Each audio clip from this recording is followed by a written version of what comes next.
The introductory agency came to visit my daughter and we had a long conversation around the kitchen table, and they said, we cannot understand why this has gone so badly wrong. Many families don't realise home care can be provided in two different ways. Firstly, through a regulated home care provider like us. Secondly, through introductory agencies. It's important to understand what this means for your loved one, and this video will explain key differences and share a real family's experience of an introductory agency. What is the difference between a regulated care provider and an introductory agency? Introductory agencies connect families with self-employed caregivers. That means that they introduce the caregiver to the family, but from there on, the family take complete responsibility. That means that the families are responsible for their payment, any quality control that is associated with that person, any background checks on their history and employment history, any absences from sickness, and also holidays. That responsibility lies with the family. It may seem in many instances more affordable and also more flexible, but families often are unaware of the responsibilities they take on when employing self-employed staff. I'm Sarah Whitaker. I'm David Seal's daughter. He lives next door to me. He was widowed last January, and we managed very well for the first few months, and then he had a small stroke last August. And it became very apparent to my siblings and myself that he couldn't carry on his own anymore. So we looked for some extra help. I knew absolutely nothing about care agencies or the way they operate. We only realised the biggest difference was when we reported the other agency to the CQC, who said, they're not registered with us, it's your problem. They didn't come out to see us on this occasion. It was all done by telephone and email. They sent us 2 different CVs, and my father and brother chose one, and the lady arrived that very day. And my brother went up to the station and collected her and said, are you? And she said, oh yes, I am. And he teaches law, and immediately that was the moment the fraud started. With introductory agencies, families take on employer responsibilities, including hiring and firing caregivers, handling tax and insurance, managing quality care, and finding replacements if needed. Regulated providers like us directly employ our own caregivers, which means that we recruit, interview, and carry out background checks on all people before they even enter our training programme.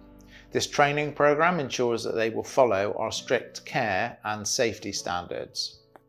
We're responsible for holiday and sickness absences, and during these periods, we provide alternative staff to cover those periods of absence.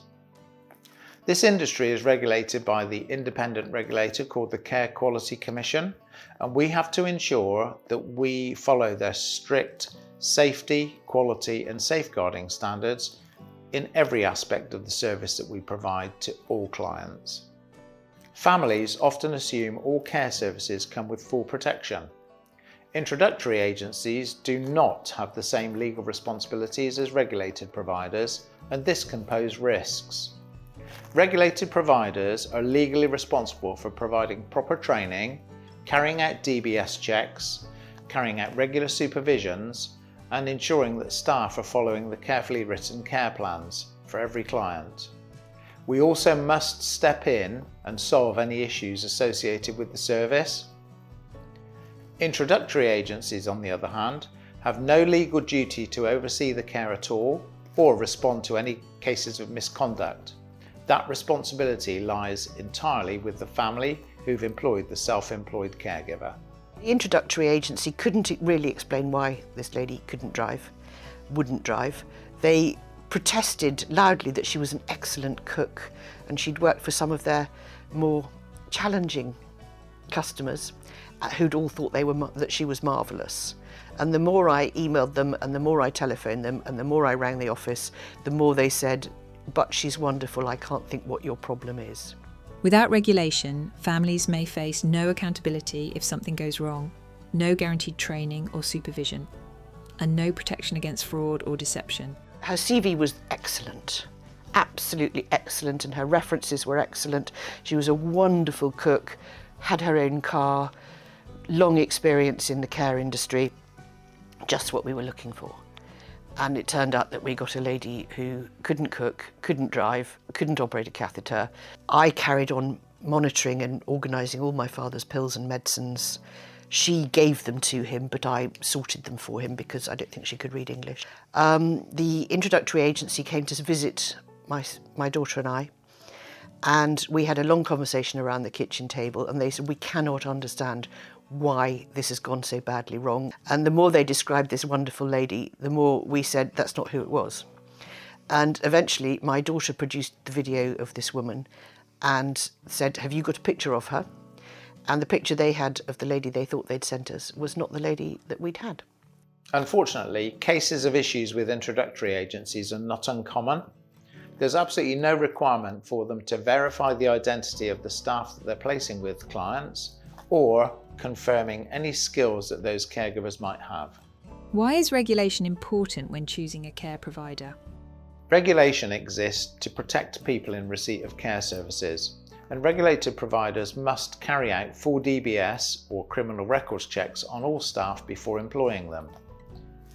We also ensure that caregivers have the proper training and skill set before placing them with clients, and once they're placed with clients, we regularly review the quality of the care they're providing through supervision and ongoing training. We also resolve issues if something isn't working. The agency had never even met the woman. So one of the reasons they were saying she's wonderful and they never met either of the two women. We had no idea there was any difference between the two services. Do your research, check with the CQC. The other agency, the CQC had never heard of. Do your research, and once bitten, twice shy. Don't go to an introductory agency, you've no idea who you're getting. What questions should I ask when looking for home care?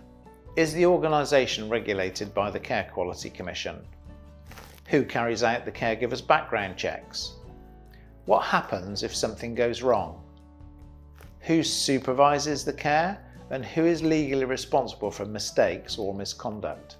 I am so concerned about anybody looking after my father ever. Nobody sets foot through the door to look after Dad until we've had a conversation with them, video conversation, whilst holding their driving licence. Whilst lightning doesn't often strike twice, it may or it may not. How was your experience moving to a regulated care provider? I rang up the office and Phil, the boss, answered the phone. And we had half an hour's chat. And I came away from that conversation and said to Dad, I found you the perfect people. He was marvellous, very, very reassuring. He said he wanted my father looked after the way his parents had been looked after. And it's been very easy since. One of the reasons we chose them was because of the full management. So the carer can't sneeze without permission from the office. And Dad certainly can't have a plaster on without permission from the office. And everything is written in the care plan. They're so professional. They're not trying to inveigle themselves in as a family member. The three who've been really, really good have been excellent at just getting the right balance between being here and living with him, but not living with him, if you know what I mean. We collectively, everybody's aim is to make Dad comfortable and happy and safe. It's all about him being comfortable and happy and safe. And best of all, well-fed. When it comes to choosing care for our loved ones, there's so much more to consider than cost alone. It's about the peace of mind and knowing that your loved one is safe and properly supported. If you'd like to learn more about regulated home care, please give our friendly expert team a call.